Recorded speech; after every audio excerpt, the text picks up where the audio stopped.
represent where you are right now in the city of Pittsburgh. I've been honored to represent this place for two terms now, and hopefully into the future so we can continue our fight together. Now, I just want to say that when I look around this room, and I'm so happy to be here, when I look around this room, I'm looking at a wall of solidarity that no president, no corporation, and no billionaire is going to break. This, thank you, this right here, this labor movement that is gathered here in Pittsburgh is a movement that has transcended generations with its revolutionary spirit and mind. Started with voting rights based on the lies that the vote was rigged or stolen, which led to restrictions, making it harder for Americans to vote. Then they proceeded to women's reproductive rights, striking down what was already decided and a long-standing precedent. But it didn't stop there. They expanded it to affirmative action, a once again long-standing, already decided precedent that even benefited those paramount in striking it down. They even made words like woke and acronyms like DEI something bad. How is that possible? Well, let's start with the term woke. If you ask folks to use that term negatively, 10 times out of 10, they can't even tell you what it means. Well, let me help you out. Woke signifies an awareness of social injustice, particularly those related to race, gender, and other forms of discrimination. But I'm sure they would rather have us all sleep so they could see us continue to line their pockets, keeping us divided while they steal everything, every right, every benefit that we have. Now let's talk about DEI. DEI stands for diversity, equity, and inclusion.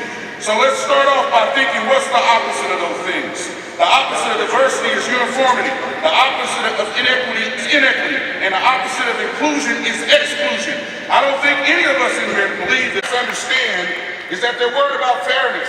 So when you talk about some of these policies, the idea is to make sure everyone gets a fair shake and a seat at the table. Especially if you know there's been systematic ways of keeping people from having that over the years, usually based on their race, religion, income, and sexuality. It's about making sure that what we do going forward is fair. Part of the idea is that some of these things may have started a long time ago, and maybe there's not a lot of people alive today responsible for the injustice in this country right now. But all of us are responsible for doing something about it. So keep that in mind when the powers that be try to divide us with trigger words and socialism.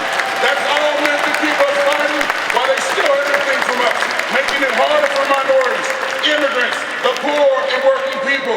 It's by design that the middle class is shrinking and the rich are getting richer. Let's not get caught up in those things that separate us, but focus on what we have in common to pave the way forward so that the next generation remembers us as a generation that united these United States and restored the middle class to make sure everyone can achieve the American dream.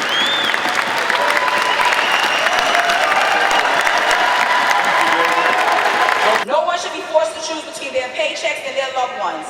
Our contracts must reflect the truth. We know that when workers have time to care for their family, their health improves, their children thrive, and their workplaces are stronger.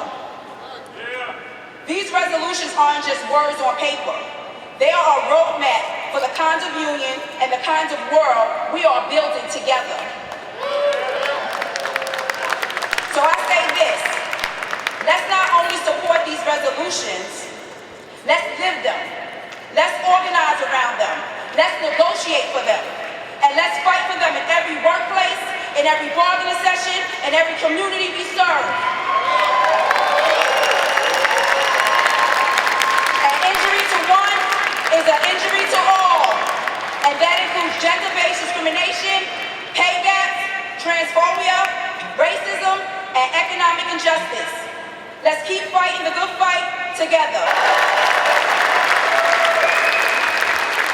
Economic inequality and reproductive rights.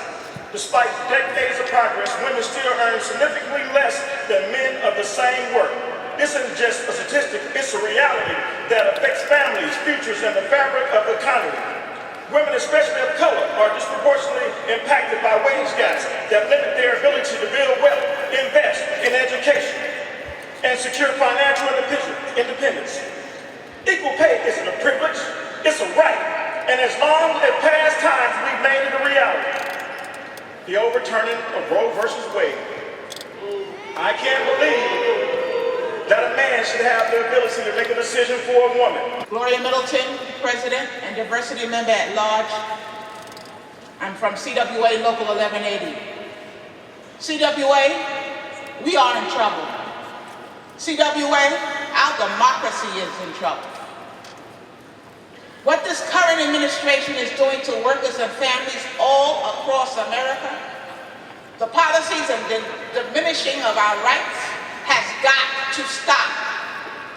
Today, they are pulling mothers and fathers off their jobs, their schools, and off the streets. Diversity, equity, and inclusion is a good thing. The person in the White House has made it a bad phrase, DEI.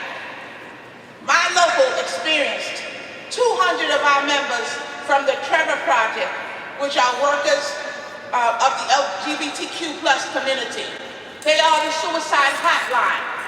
That particular hotline is federally funded so that LGBTQ+ children who are facing problems in their lives and have the thoughts of committing suicide, they can speak to one of their own.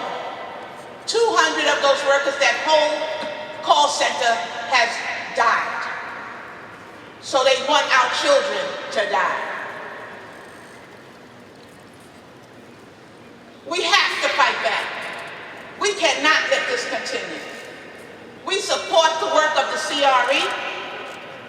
We support the work that they have done, and ask that this delegation to unanimously support the report of this committee. Yeah, the call to action, don't let DEI, DIE, right? We know that the president signed executive orders to cancel out DEI.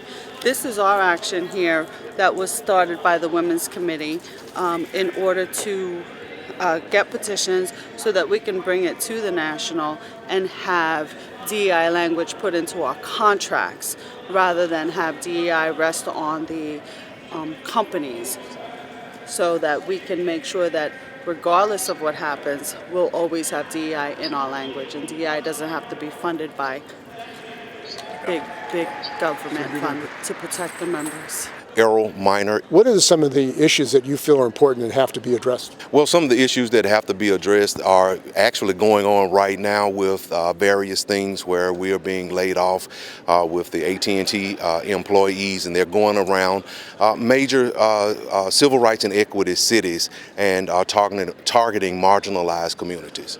And do you think that that's part of why they want to get rid of that? Yes, I really do. I think that is a part of it. After we took a closer look at it, or I should say I took a closer look at it with the city of Jacksonville, Florida, jobs closed down at that call center, then moved to another call center in Florida.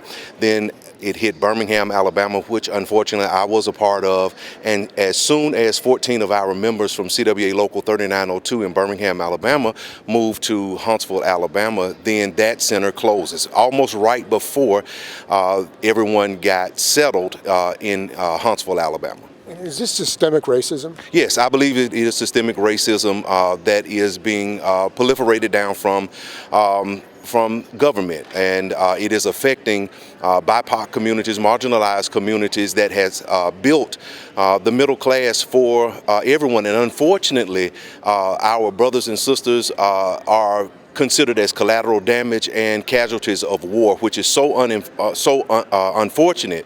And we have to make sure that we're standing up for everybody, regardless of race, creed, color, and that's why I personally wrote an op-ed on it. And the issue of this wokeism, we got to stop wokeism, and we shouldn't teach the history of the Civil War because people's feelings will be hurt.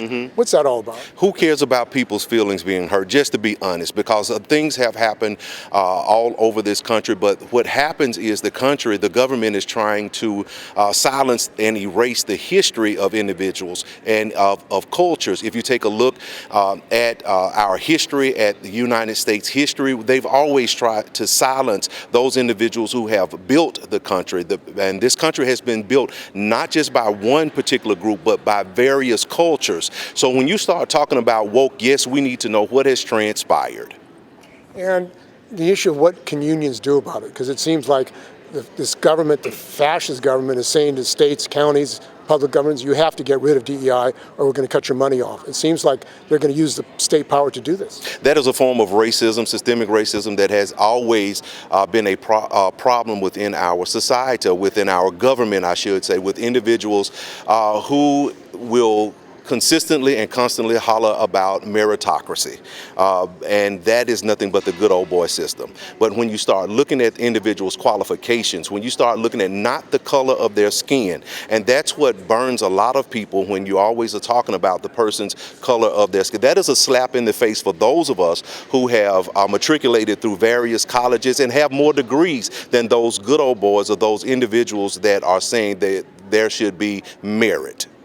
And what should unions do about this? I mean, is there a problem in some unions about fighting racism, systemic racism? One of the great things about CWA, the Communication Workers of America, is that our CWA Human Rights Department already has training classes that have been set aside to go around the country teaching the classes when it is centered around implicit biases, racism, gender justice, as well as environmental justice, which is our newest training class, which we have kicked off, and hopefully it will kick back into play in September after our convention, where we can go around the country educating people about environmental justice in communities around our country.